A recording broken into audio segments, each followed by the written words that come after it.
Hello everyone, সবাই কেমন আছো? আশা করছি সবাই খুব ভালো আছে এবং আমিও বেশ ভালোই আছি।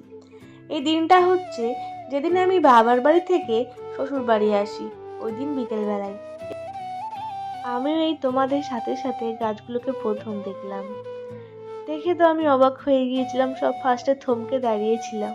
ভীষণ কষ্ট হয়েছিল দেখে। এই যে দেখছো কত দূর উঠেছিল ওরা, সেই বীজ বোনা থেকে শুরু করে সেখান থেকে ছোট্ট চারা গাছ নিয়ে এই যে টবে টবে বসিয়ে তাদের সুন্দর করে জায়গা করে দেওয়া হয়েছিল। জায়গাটা অবশ্য তোমাদের দাদা ভাই করে দিয়েছিল, রোদের মধ্যে দাঁড়িয়ে।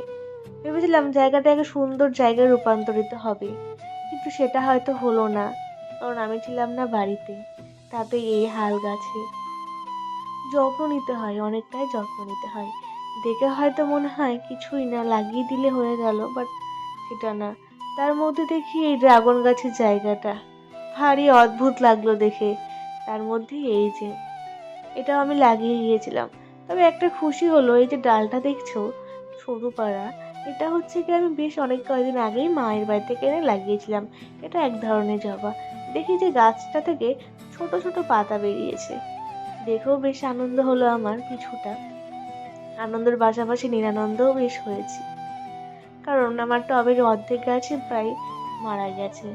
এই যে এই গাছটা কতই না সুন্দর ছিল, আমি যদি জানতাম গাছটা মারা যাবে তোর একটা ছবি তুলে রাখতাম রে। কিন্তু ভাবিনি যে তুই মারা যাবি, তোকে যে এসে এরকম অবস্থায় দেখবো। তারপর এই যে টবগুলো যেগুলো মারা গিয়েছিল গাছগুলো, সেগুলো থেকে আমি গাছগুলো তুলে ফেলছিলাম। কারণ কেন? নতুন গাছ বসাবো। গাছ মরে গেলেও গাছ লাগানোর আশা মন থেকে যায়নি। খুব ভালো লাগে গাছ লাগাতে, তাই মায়ের বাড়ি থেকে দোপাটি ফুলের চারা এনেছিলাম। তাই এই চারাগুলো বসাবো বলেই আমি আগের মারা যাওয়া গাছগুলো তুলে ফেলে দিচ্ছিলাম। দেখছো নতুন চারা নতুন জায়গায়। হয়তো চারাগুলো আসবে বলে আগের গাছগুলো নিজে থেকে তাদের জায়গা ছেড়ে দিয়েছে। হয়তো জায়গা নেই বলে আমার কাছে সত্যিই টব ছিল না, তাই তারা নিজে থেকেই সরে গিয়েছে। কিছু বলার নেই, তবু খুব কষ্ট হয়েছে গাছগুলো দেখে। জানি না ওরা কতটা বেড়ে উঠবে।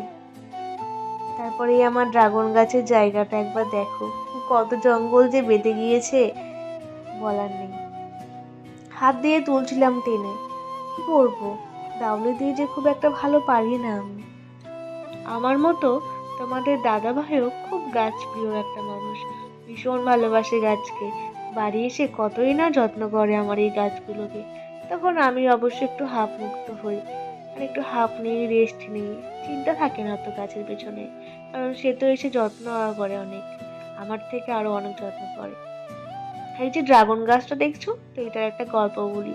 এই গাছটা প্রায় 6 মাস আগে বাবা আমাকে দিয়েছিল লাগানোর জন্য, কিন্তু সেই মুহূর্তে তোমাদের দাদা ভাই ছিল না। আর এই যে বড় বড় সোলার এগুলোও ছিল না, মাটিও ছিল না। ছোট টব ছিল, বাট তাতে লাগানো হয়ে ওঠেনি, কারণ টবও কম ছিল। তাই গাছটা পড়েই ছিল বেহালে। প্রায় 3 মাস পর গাছটাকে লাগিয়েছিলাম, আশায় ছেড়ে দিয়েছিলাম যে গাছটা হয়তো আর হবে না, প্রাণ হয়তো ফিরে পাবে না। কিন্তু কি জানি, ভালোবাসায় যত্ন আত্মীতে সে ঠিকই প্রাণ ফিরে পেয়েছে। তারপরে এই যে সব গাছ লাগানো কমপ্লিট হয়ে গেছে। তারপরে মোটামুটি গাছে জল দিয়েছিলাম। হ্যাঁ, আকাশে তো মেঘ করেছিল, তবুও ভরসা পেলাম না, যদি বৃষ্টি না হয় তখন তো গাছগুলো কষ্ট পাবে, তাই জল দিয়েছিলাম।